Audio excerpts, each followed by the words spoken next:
So, yun na guys, makakatulog na rin tayo sa wakas in just a moment. So, at this juncture, i-announce na ang winners. Right now is that I'm going to first announce the fourth runner-up, third runner-up, second.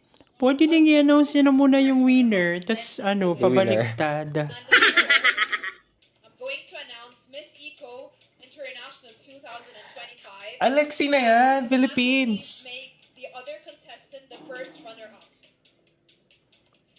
Our winner for the night, Nagagalit na siya.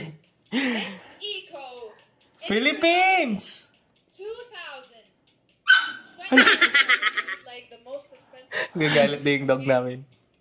Miss Eco International 2025 is...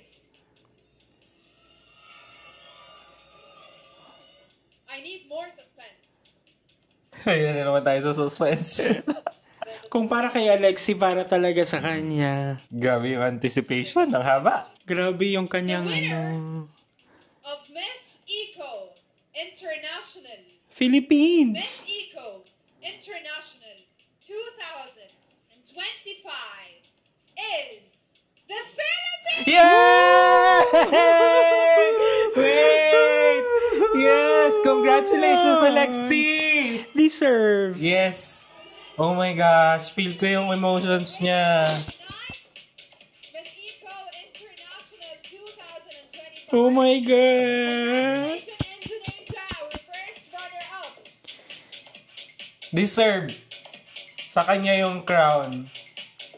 It's really hers talaga. Alam mo, what I love about dun sa niya, sa naging run niya or performance niya, hindi niya, kahit na hindi siya kinailangan yung vote, talagang nilaban niya hanggang sa huli. Parang nasa shoulders niya talaga. Tsaka hindi siya napanghinaan ng loob kasi maraming umaasa na maipanalo natin yung voting na yon. Pero at the end of the day, hindi niya tayo binago and inuwi niyang Miss Eco International 2025 crown.